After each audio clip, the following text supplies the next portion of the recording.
तो जिस तरह नशेई को नशा ना मिले उसको वो जिस्म टूटना शुरू हो जाता है, बस इस तरह भी मुझे जब कोई इंटरनेशनल टूर ना मिले तो मेरी भी यही हालत होती है। ठीक है, ये कैमरा इधर पकड़ के इधर इधर घुमा देना, ये तो हर बंदा कर लेगा। आपने सिल्क बनने का तरीका बहुत पढ़ा होगा बचपन में। ये देखिए, ये कंबोडिया क्यों आना चाहिए।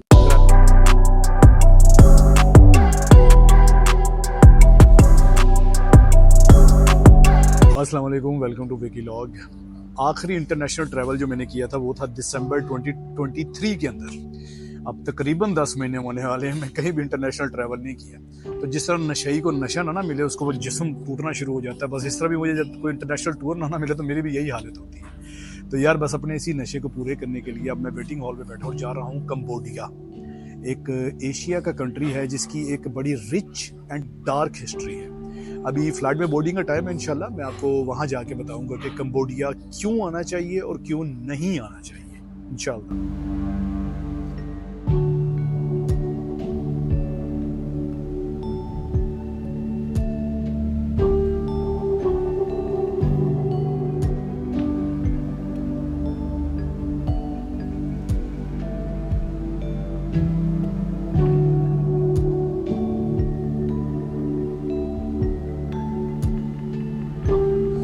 जी तो अल्हम्दुलिल्लाह लैंड कर चुके हैं हम। इमिग्रेशन बहुत इजी है। आपने लैंड करते ही जिस हॉल में आना ना है उस हॉल में तकरीबन को 50 के करीब आईपैड पड़े हैं। आपने उस आईपैड के ऊपर अराइवल कार्ड फिल करना है जिसमें आपकी अपनी पर्सनल इन्फॉर्मेशन, पासपोर्ट नंबर वगैरह, आप किस होटल में रुक रहे हैं, ठीक है, उसका एड्रेस होगा। इसके अलावा दूसरी बेसिक इन्फॉर्मेशन होगी। आप वो फिल करने के बाद इमिग्रेशन काउंटर पे आएंगे, आपसे वो कोई क्वेश्चन नहीं करते।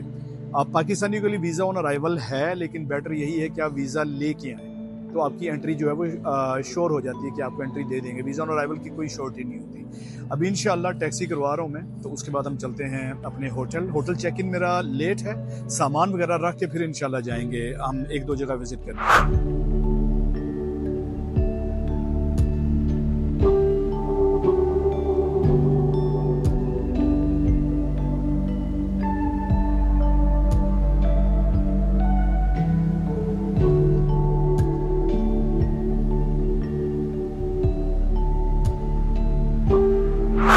जी मैं लैंड किया हूँ फनेम्पन इंटरनेशनल एयरपोर्ट पे, जो कि कंबोडिया का कैपिटल है। एयरपोर्ट का मैंने जो है एक छोटा सा क्लिप ऐड किया, आपने देख लिया होगा कि बिलो एवरेज एयरपोर्ट है।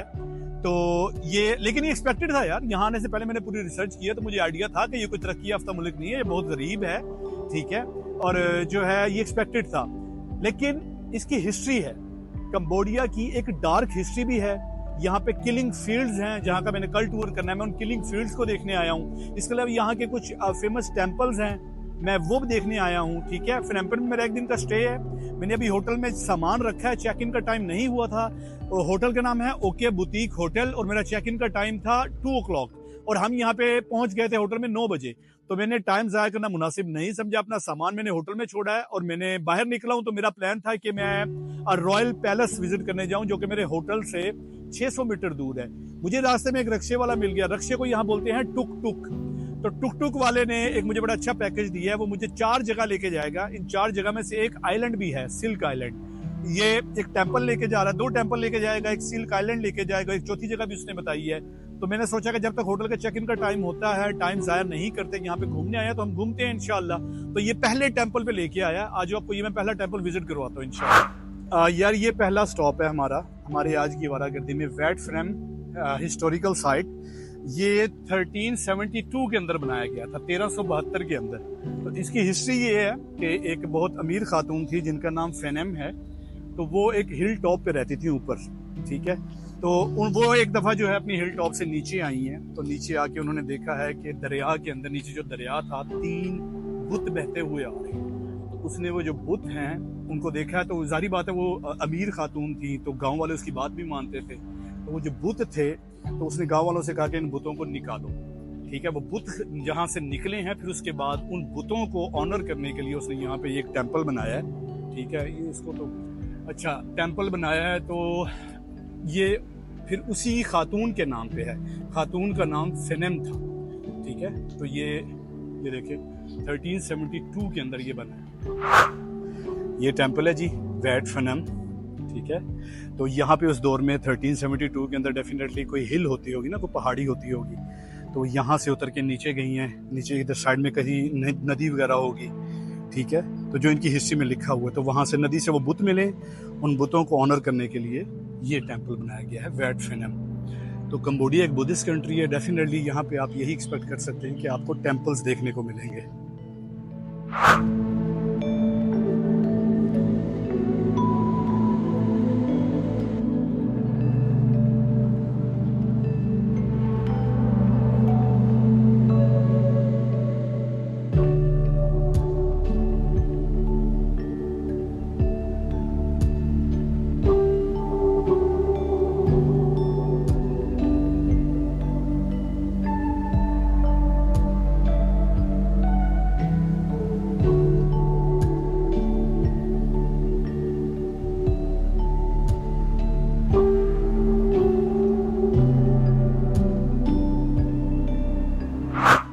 ये है जी हमारा दूसरा स्टॉप, गोल्डन टेम्पल। ये सिर्फ 2 वजह से मशहूर है। एक, इसका इंफ्रास्ट्रक्चर जो कि सारा गोल्डन है, ठीक है, आपको नजर भी आ रहा है। और दूसरी इसकी मशहूरी की वजह है कि इसके पास ही इधर एक दरिया बहता है, ठीक है, ये दरिया किनारे टेम्पल है, तो इस वजह से ये मशहूर है। और देखने में भी काफी ज्यादा अच्छा लग रहा है कि सारा गोल्डन गोल्डन है। तो चलिए अंदर से भी नजर मारते हैं कि क्या है। यार ये गोल्डन टेम्पल के अंदर एक इवेंट चल रहा है जो कि 10 रोज का है। इस इवेंट के दौरान वो अगर किसी का कोई प्यारा पहले मर चुका है तो वो यहाँ पे आएगा। यहाँ आके आपने देखा होगा, मैं पहले एक हॉल के अंदर लेके गया हूँ जहाँ पे बाउल में चावल पड़े हैं, मैं एक अंदर लेके गया हूँ, वहाँ पे डिफरेंट किस्म के सालन खाने वगैरह पड़े हैं। तो वहाँ से वो खाना खरीदेगा और बाहर हॉल के अंदर, जहाँ पे मैंने बाद में भी एक वीडियो ऐड की है कि वो जो खवातीन है वो खाना रख रही थी, तो ये अपने मरे हुए लोगों को सुकून पहुंचाने के लिए अंदर से खाना खरीद के बाहर ला के रखते हैं जी। अंदर आपने देखा होगा कि इनके जो बुद्धिस्ट के जो आप कह लें कि मॉन्क हैं, ठीक है, वो कुछ चैंट्स भी पढ़ रहे थे, जिसे आप कह लें कि अपने मजहबी श्लोक पढ़ रहे थे, मजहबी जो मंत्र कह लें वो पढ़ रहे थे। और ये आप इनको पैसे दे के ना सिर्फ खाना डोनेट कर सकते हैं अपने मरे लोगों के सुकून के लिए, बल्कि उनके लिए यहाँ से प्रार्थना या प्रेयर भी करवा सकते हैं इन लोगों से। हो सकता है बहुत सारे लोगों को ये सारी इन्फॉर्मेशन गैर जरूरी लग रही हो कि यार ये क्या बातें कर रहे हैं, लेकिन देखिए मेरी कोशिश होती है कि अपने व्लॉग्स को मैं ज्यादा से ज्यादा इन्फॉर्मेटिव रखूं, ठीक है। ये कैमरा इधर पकड़ के इधर उधर घुमा देना, ये तो हर बंदा कर लेगा। मैं कहीं भी जाता हूँ पहले रिसर्च करता हूँ, कुछ फैक्ट्स एंड फिगर्स जानने की कोशिश करता हूँ, क्या इंटरेस्टिंग हो सकता है, मैं क्या अपनी ऑडियंस को नया दिखा सकता हूँ, सिखा सकता हूँ, फिर मैं उस हवाले से चलता हूँ, ठीक है। बुद्धिस्ट एक ऐसा मजहब है जो पाकिस्तान के अंदर ना होने के बराबर है। तो हमें ईसाइयों का तरीका इबादत पता है, हमें सिखों का भी पता है, हमें हिंदुओं का भी पता है, लेकिन बहुत सारे लोग ऐसे होंगे जिन्हें शायद बुद्धिस्ट का बिल्कुल ना पता हो कि ये किस तरह इबादत करते हैं और इनकी क्या ट्रेडिशंस होती हैं। तो इसलिए मैं सारी चीजें आप लोगों को दिखा भी रहा हूँ, बता भी रहा हूँ। यार अकेले बैठ के तो बोट में बड़ा सफर किया है, लेकिन मैं आपको सीन दिखाता हूँ। देखें जरा, ये बोट है पूरी, हम जा रहे हैं अपनी तीसरी मंजिल सिल्क आइलैंड की तरफ। ये हमारे ड्राइवर हैं, सिल्क आइलैंड की तरफ जा रहे हैं। तो ये देखिए पूरा ट्रांसपोर्टेशन बोट है यार, यहाँ पे सब्जी की रेडियां, मोटरसाइकिल, रक्शे, ये सारा बोट में है।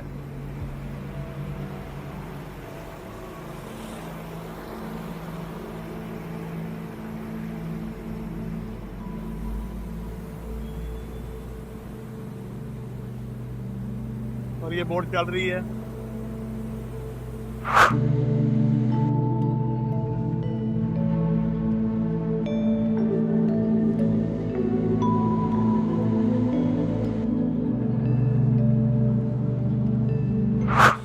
From the cocoon, made from the worm here. Worm, okay. ये हमें सिल्क का तरीका बता रही है कैसा बनता है ये। And before, and grandfather and mother made from the cocoon here. But and 4 years ago, all of the COVID, my mom and some cool. Now I buy seal, we make for skirt, make for scarf, and scarf. Okay. But I buy seal the same like I buy seal another place. Yeah.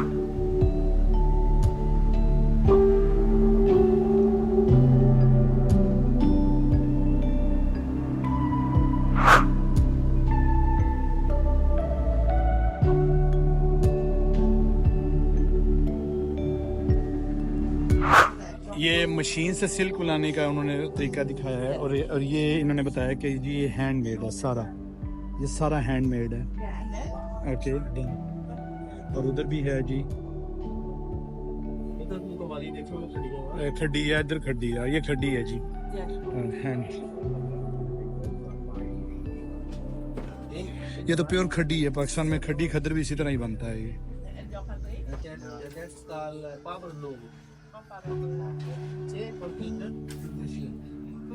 खद्दर कमाली का आपने सुना होगा, बड़ा मशहूर है खद्दर। खद्दर जो है ना, जो एक होता है खड्डी खद्दर, जो हाथ से बनता है खड्डी से, बेसिकली ये खड्डी है।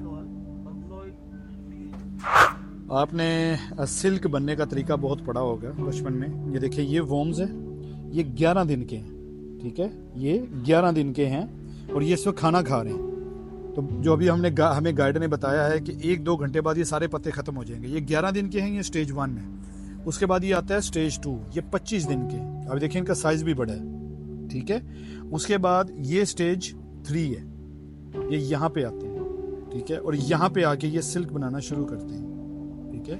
ये स्टेज 3 होगी, ये स्टेज 4 है, ठीक है, ये स्टेज 5 है, ठीक है। ये रेडी है, चेक करें, ये इस कीड़े से ये बन गया और इसके बाद ये मर जाते हैं, ठीक है। बचपन में पढ़ते थे कि रेशम का कीड़ा रेशम बनाते बनाते मर जाता है। ये स्टेज है, स्टेज 1, ठीक है। स्टेज 2 में 25 दिन के, स्टेज 3 में ये हो गया जी, ये देखिए और बड़े हो गए हैं। स्टेज 4 में यहाँ पे आते हैं, ठीक है, और स्टेज 5 में आके यहाँ पे दम तोड़ देते हैं।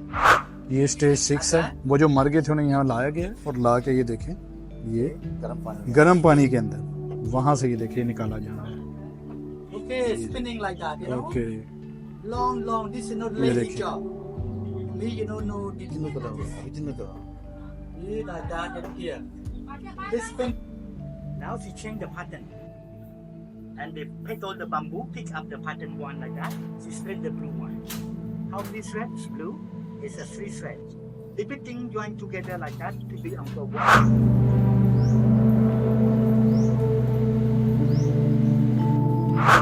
चलिए अब आपको होटल का और कमरे का भी जो है अपना रिव्यू देते हैं। ये देखें, ये होटल है, होटल का नाम है ओके बुटीक होटल, ठीक है, और ये फिनम्पेन में है। वो एड्रेस भी लिखा हुआ है फिनम्पेन कैपिटल के अंदर। और आपको मैं इसकी लॉबी दिखाता हूँ, फिर इंशाल्लाह आपको जाके मैं कमरा भी दिखाता हूँ और फिर अपने इस व्लॉग को जो हम रैप अप करते हैं। तो ये इसकी लॉबी है, काफ़ी ज़बरदस्त किस्म की लॉबी है इसकी। ये देखें, आपको आते ही पहले वेलकम ड्रिंक दी जाती है जो कि लाइम वाटर होता है। ये कम्प्लीमेंट्री ड्रिंक होती है जो आते मिलती है आपको। ये बैठने का सीटिंग एरिया, इनका बैठने का सीटिंग एरिया, इस पर भी मीम बनेगी मेरी, ठीक है।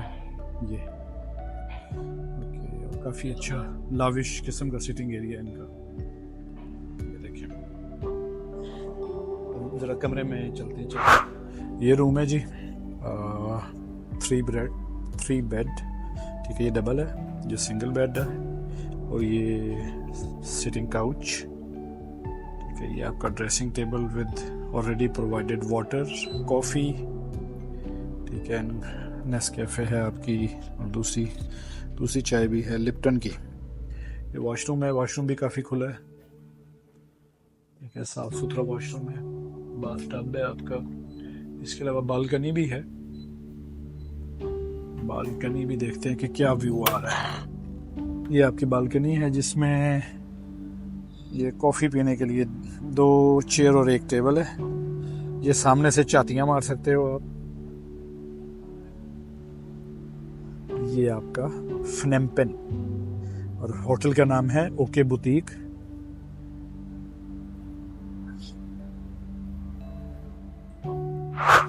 ये होटल का पूल एरिया है, ठीक है, जो कि 14 फ्लोर पर है। और ये रूफ का बार है इनका, और रेस्टोरेंट भी है अंदर और बार भी है, और ये पूल है if you want to swim. और यहाँ से ये फिनम्पेन का आपको व्यू आ रहा है, देखें सामने टेंपल है, ये भी टेंपल है। ये मेरे ख्याल गोल्डन टेंपल ही है जहाँ पे हम गए थे। ये शायद इनके 2-3 गोल्डन टेंपल है, और वो सामने दरिया है।